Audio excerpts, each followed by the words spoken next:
강원도 현안과 이슈를 짚어보는 시간입니다. 새해가 밝았지만 코로나로 인한 침체된 분위기는 현재 진행형이죠.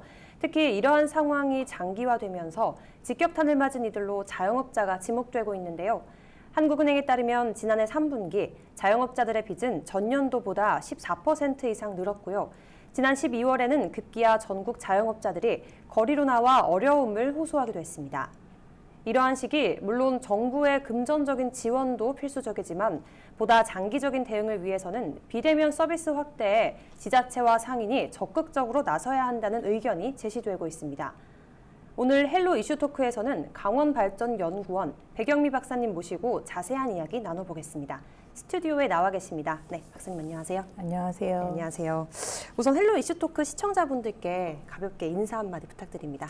네, 안녕하세요. 저는 강원연구원에서 소상공인과 중소기업을 전담해서 연구하고 있는 백영미 박사입니다.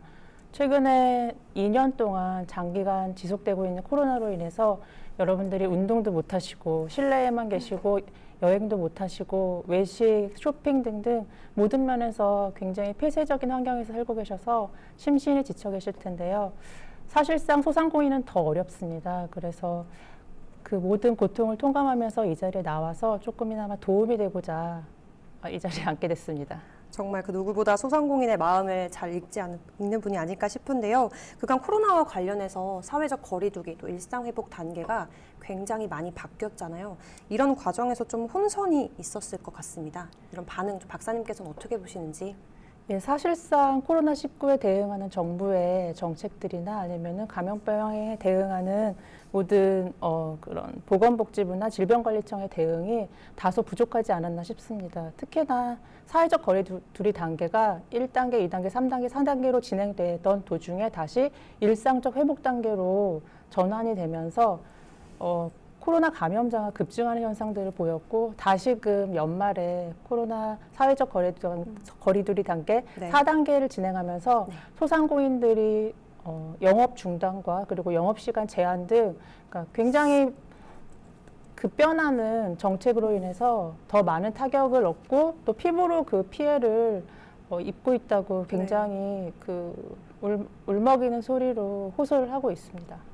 특히 뭐 강원도 같은 경우는 전체 사업체 70% 이상이 음식업, 숙박업이라고 네. 알고 있는데 네.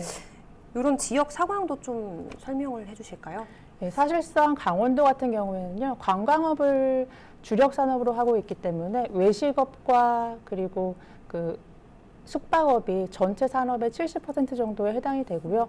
그 외에 소매업체에 종사하시는 분들이 20% 정도 해당이 됩니다. 소상공인 중에서. 이 중에서도 사회적 거리두기가 강화될수록 관광객들의 강원도로 유입되는 그 수치가 굉장히 낮아지게 되는데요. 네. 그렇다면 강릉 같은 도시를 예를 들었을 때 그 관광객이 10분의 1 수준으로 떨어진다. 그러면 소상공인의 매출액도 10분의 1로 동시에 떨어지는 현상이 발생하기 때문에 굉장히 매출액에서 큰 타격을 입게 되고요. 그리고 소상공인들이 고용하고 있는 종사자의 수도 같이 또 급격하게 하락하는 그런 증세를 보이게 되겠죠. 그래서 굉장히 심각한 상황입니다. 네, 이런 상황이 강원도 지역 경제에도 상당히 큰 영향을 미쳤을 것 같은데요. 업종별 경기 동향을 파악하셨다고요? 예, 제가 최근에 저희 연구원에서 발행하는 리그 브리프를 통해서 소상공인 전반에 대한 경기 수준을 파악을 했는데요. 전반적으로 경기가 절반 수준 이상으로 하락한 걸로 나타났고요. 가장 심각하게 영향을 받은 업종은 레저 스포츠, 오락 관련 서비스업이었습니다. 소상공인들의 경기지수 조사에 따르면 레저 스포츠업, 이벤트업, 오락 서비스업 등은 일상적 거리 단계 시기에도 회복이 되지 않는 것으로 나타났습니다. 하지만 좀 긍정적인 산업도 있는데요. 우리나라 교육열 때문인지 코로나도 이제 비껴간 교육 서비스업이 2년간 경기 변동이 전혀 없는 걸로 나타났습니다.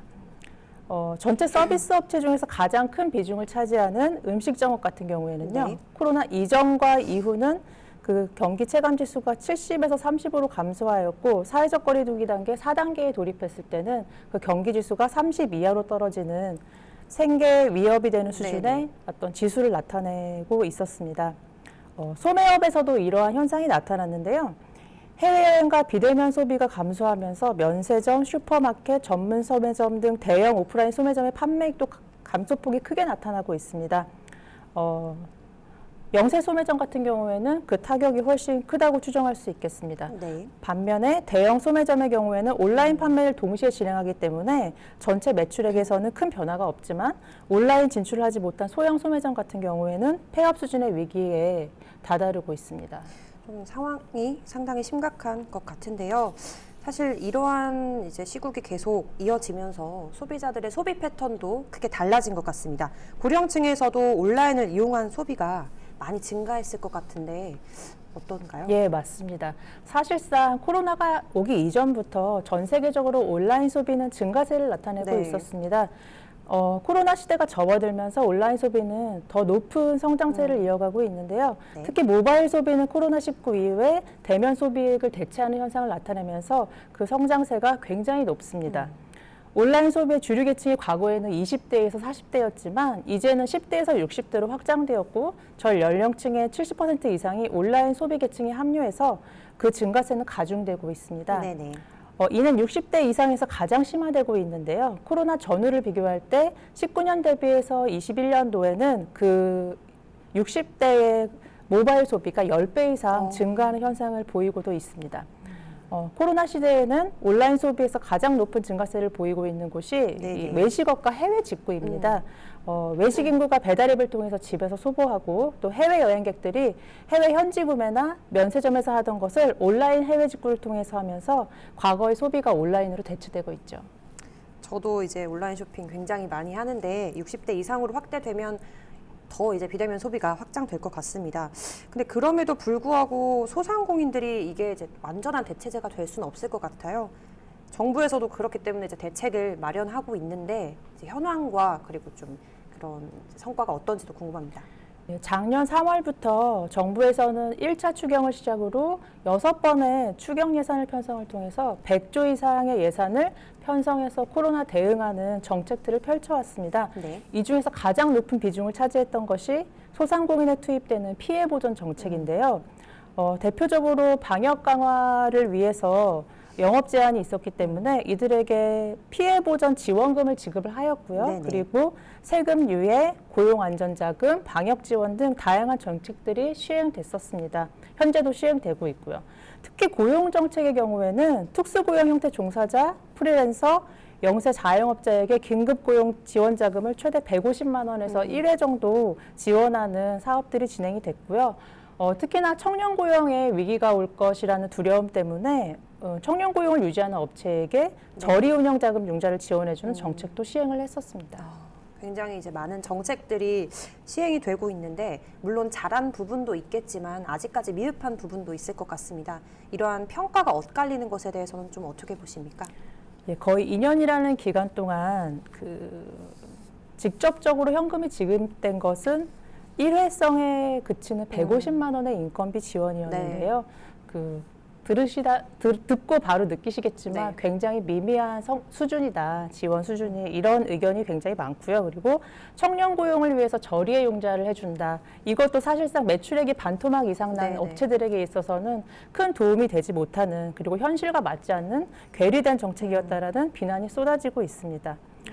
특히나 재창업준비금을 지원 정책으로 마련을 하였는데요. 사실상 코로나19 상황에서 창업을 다시 도전한다라는 거는 굉장히 그렇죠. 상황이죠. 맨바닥에 헤딩하는 수준의 어떤 도전 정신을 가지고 있어야만 가능하기 때문에 이런 형식적인 벽만 느끼게 하는 정책이 아니었나, 이런 의견이 있습니다. 박사님께서 미흡한 부분에 대해서 지적을 해주셨는데 그렇다면 좀 긍정적인 부분은 없는지도 궁금합니다. 있습니다. 이번 정책에서는 세금이나 보험료, 전기료 유예, 임대료 인하 등의 정책도 시행을 했었는데요. 이런 정책들은 소상공인들이 비용 절감에 굉장히 효과적이었다는 긍정적인 평가도 있었습니다. 하지만 소상공인 분야에서 실직률이 2배로 높게 난 거는 아직도 해결해야 될 과제라고 보고 있습니다.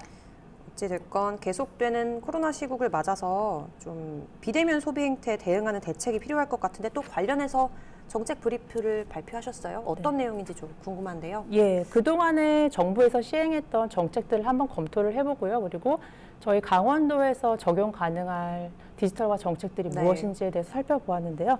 일단 강원도에서 시행했던 정책부터 말씀을 드리면은, 일단 정부에서 시행했던 정책부터 말씀을 드리면은, 19년부터 소상공인 디지털화를 위해서 온라인 쇼핑몰 진출 지원, 공공배달 플랫폼, 무인 상점 등 시범 사업으로 진행을 해왔습니다. 네. 특히 소상공인들의 카드 수수료 인하 정책이 굉장히 중요한 그 지원 정책으로 떠오르면서 제로페이 등이 도입이 됐었는데요. 네네. 지자체별로는 지역사랑 상품권을 모바일로 옮기면서 수수료 인하 효과가 보다 크게 누려지도록 시도들이 많이 있었습니다. 온라인 쇼핑몰은 네이버 스토어, 팜, 11번가 등 온라인 플랫폼 진출자에게 물류 지원 사업이 시행되고 있고요. 그리고 온라인 진출 방법을 알리기 위한 공공기관의 교육 사업도 진행되어 왔습니다. 네. 공공 배달 플랫폼 같은 경우에는 배달의 민족 아시죠? 이걸 네. 공공으로 옮겨놨다고 생각하시면 될 거예요. 그래서 지금 소상공인들은 배달의 민족의 수수료로 뭐 크게는 회 같은 경우에 4만 원이라 그러더라고요. 엄청나요. 예, 근데 이거를 제로 수수료로 네. 가져가는 정책들을 시행을 해왔었고요. 그리고 일부 상권에서는 무인 상점을 만들어서 고객들이 점원이 없는 곳에서 한번 이제 결제도 하고 쇼핑을 할 수 있는 그런 시스템을 도입을 하는 시험 사업들도 진행이 됐었습니다. 또 이런 디지털 지원 정책은 좀 어떤 흐름으로 계획이 수립된 건가요? 그 부분에 대해서도.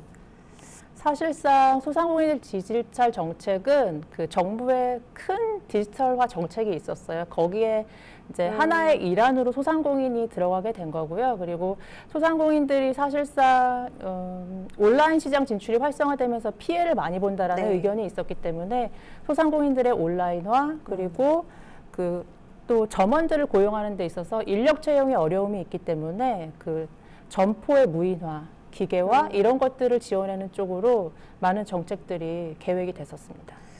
말씀해 주신 거를 듣기만 했는데도 굉장히 다양한 서비스가 이제 시범 시행됐다라고 알 수 있겠는데 여기에 아직 한계점이 많은 상황이라고 또 네. 짚어주셨는데요.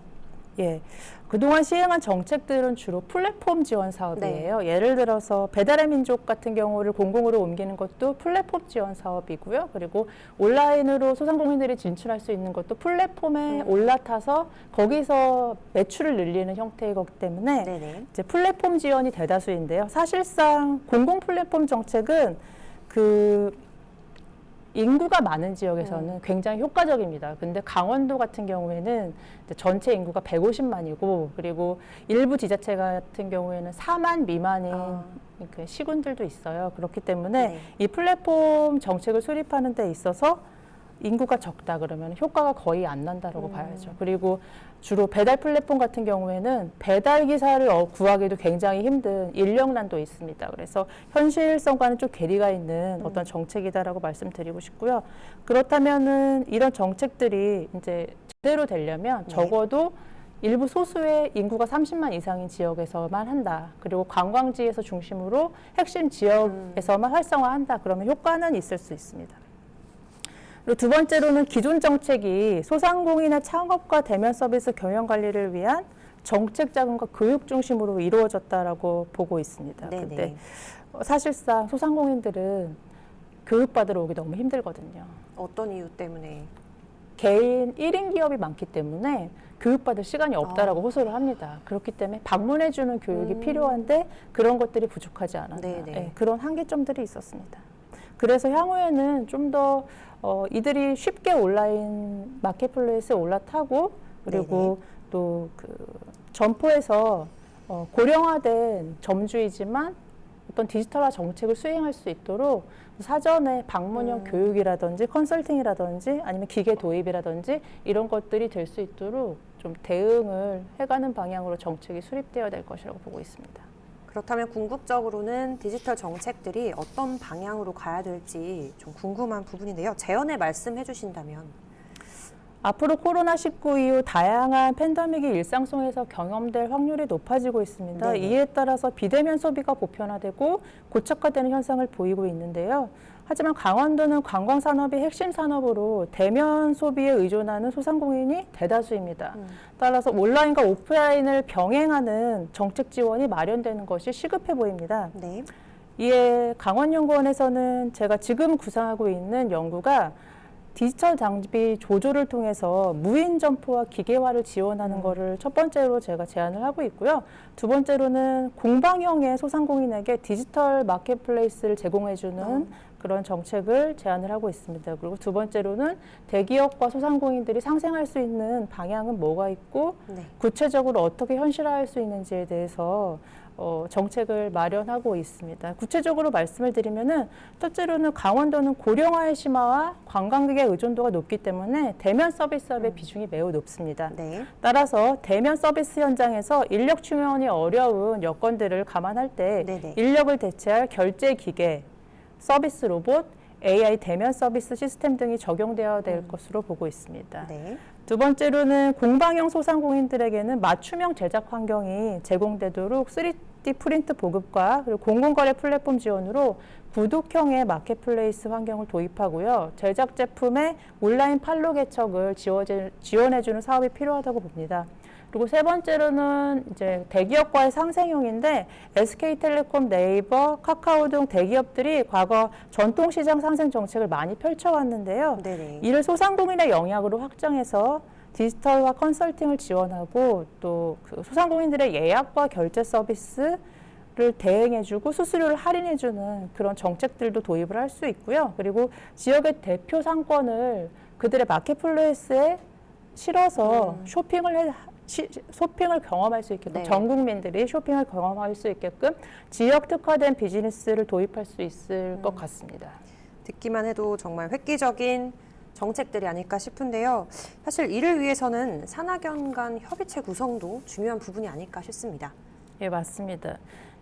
시기적으로 소상공인 디지털화를 위한 정책들이 속도감 있게 진행되고 있기 때문에 조속기 디지털 지원 정책의 체계적 구상을 위한 산학 연관의 구성원 공동체가 필요하고요. 그리고 지속 가능한 발전을 위해서 강원 소상공인 네네. 디지털 정책 협의회 등을 운영하면서 소상공인 대면 디지털 서비스 종합계획 수립을 추진해야 할 것으로 봅니다.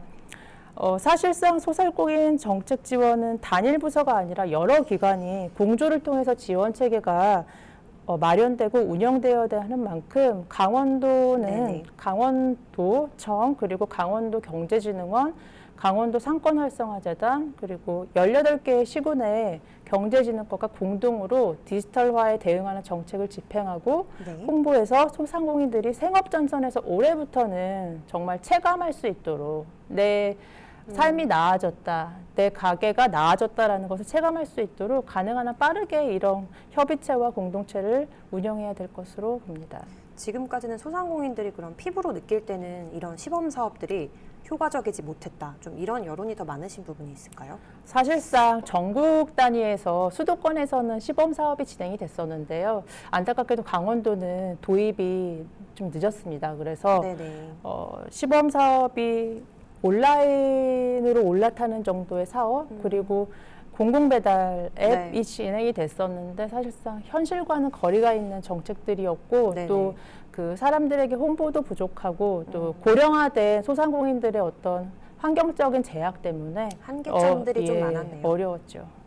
그렇다면 어쨌건 비대면 서비스를 준비해야 할 필요성이 분명히 있는데 어디서부터 시작을 해야 될까 막막하신 분들이 또 많을 네, 것 같아요. 상인들이 당장 해야 할 일들은 어떤 게 있을까요? 우선 상인분들이 워낙 고령의 인구가 많습니다. 네. 그래서 60대, 70대도 많고요. 그래서 가업의 승계를 계획을 하신 분들이라면 우리 점포는 디지털화를 해야 된다라는 거를 좀 인지를 하셨으면 좋겠어요. 그래서 인식도를 개선하는 그런 작업들, 네, 네. 거부감을 좀 떨어뜨리는 그런 작업들이 필요하고요. 그리고 또 내가 도입하겠다라는 그리고 내 다음 세대가 내 가업을 잇는다면은 일을 하겠다, 디지털화를 하겠다는 의지가 먼저 필요합니다. 그리고 두 번째로는 내가 교육에 적극적으로 동참하겠다라는 또 참여 의지도 함께 있으셔야 되겠죠.